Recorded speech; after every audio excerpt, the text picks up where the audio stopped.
Rome and Athens became democratic at about the same time, 509 and 508 BCE. Yet Athens is the one called the birthplace of democracy.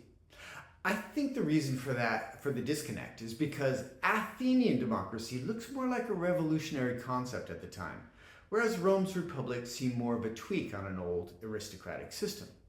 In fact, both systems were tweaks, and the dates either system could be called democratic are up to interpretation.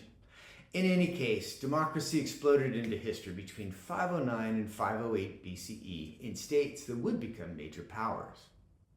We call republics democracies these days anyway, but perhaps this is the right time to discuss the difference between republic and democracy. There are two key differences between the two.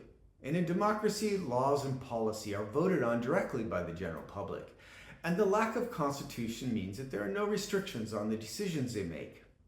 In a republic, voters vote indirectly. They elect a representative who then votes for or against laws as the representative of those voters.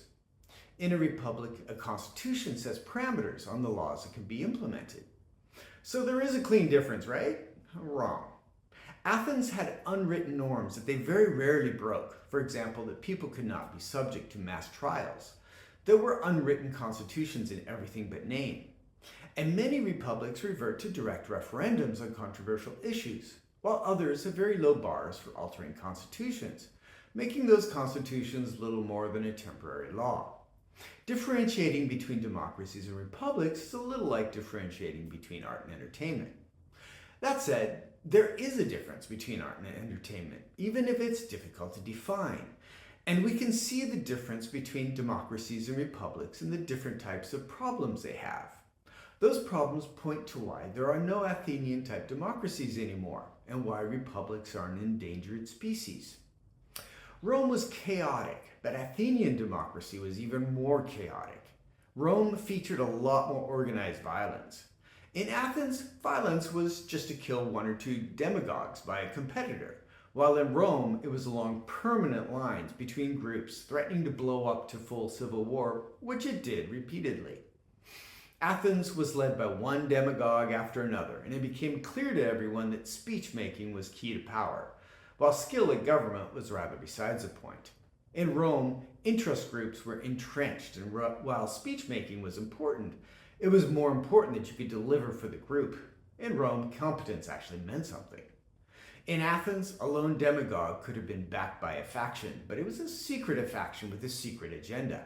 In Rome, everyone knew everyone's agenda. What we will see in a theme repeated over and over is that democratic structures fall into incompetence and self-destructive decision-making. Republican structures create staunch interest groups, which split the country into hostile camps.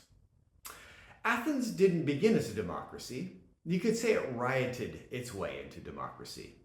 The exploitation of the poor by the rich was ruthless, and violence and civil disorder by those with nothing left to lose was threatening the stability of the city.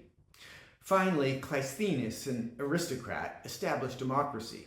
Like Russia under Gorbachev, it was a revolution from above forced by a looming disaster below.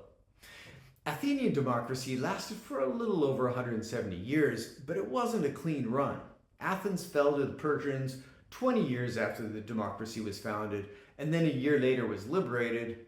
Then the government was overthrown in a coup in 411 BCE, though the oligarchy that resulted fought among themselves and probably lasted less than a year. The city was again conquered by the Spartans, this time in 405 or 404 BCE, and the city was run by a Spartan-allied oligarchy called the 30 Tyrants.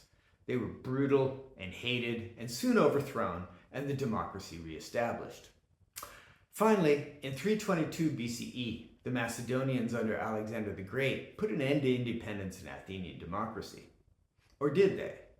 At different times for the 200 years beginning from 200 BCE, Athens had differing amounts of autonomy, and some of the reforms they instituted are argued by some to amount to a democracy. That claim is controversial. In fact, during those 200 years, there was a lot of argument among the Athenians themselves as to whether democracy was even desirable. A main reason for the debate is how Athens had failed in the past, and in particular how it fell to Sparta back in 405 BCE, an event widely blamed on democracy and its politicians. So many of the political leaders of Athens had rallied to war against Sparta and had given poor advice. But the politicians most blamed for Athens' final defeat were Cleon, Cleophon, and Calixenus, three popular orators that knew how to rile up a crowd. Cleon was a populist that was popular with the poor and downtrodden. He was disliked by the establishment because he was thin-skinned, quick to lawsuit, and responsible for some cruel policies that turned allies against Athens, ultimately making Athens militarily weaker.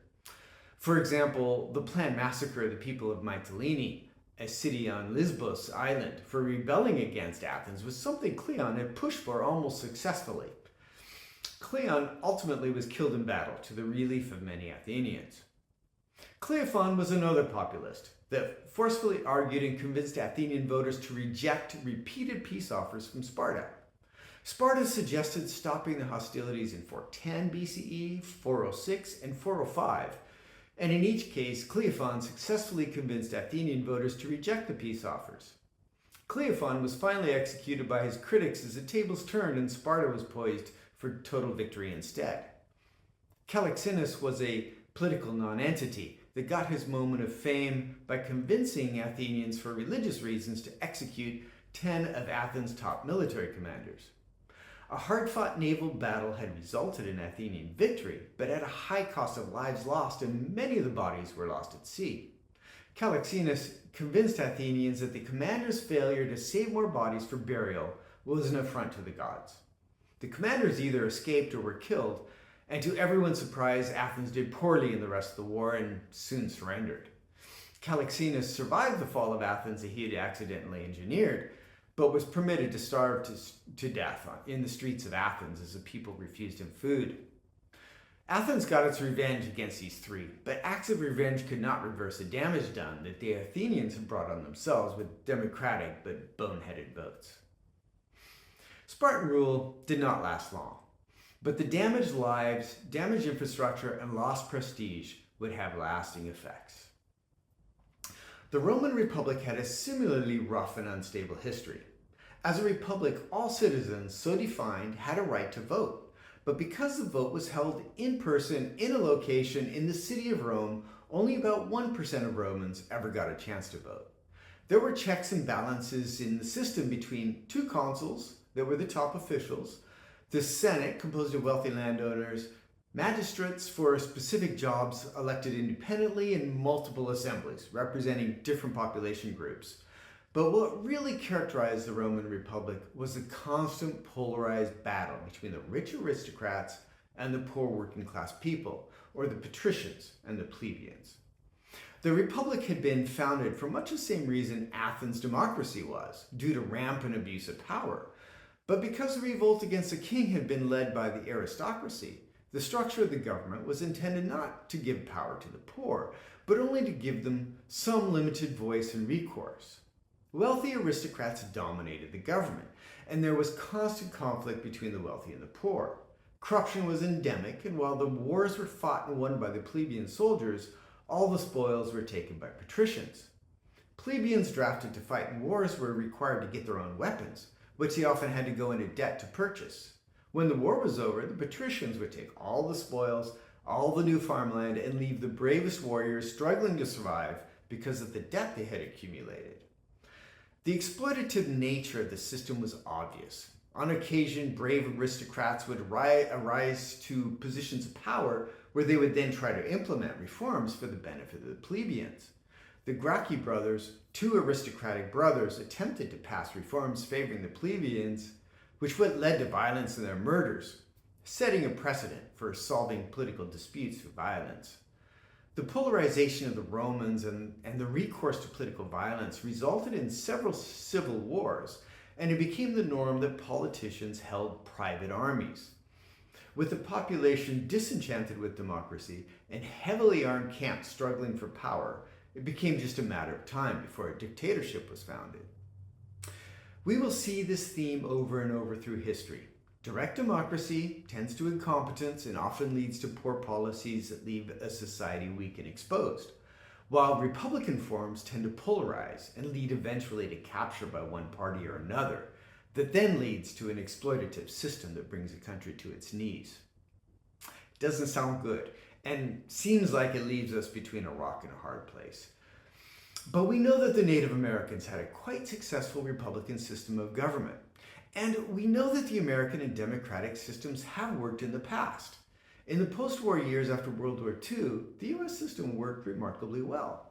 Sure, we had demagogues like Joe McCarthy and corruption in Nixon's presidency, but the system outsmarted them, and popular as they were, their party eventually abandoned them.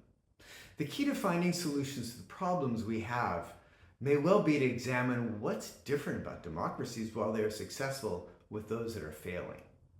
See you in the next video.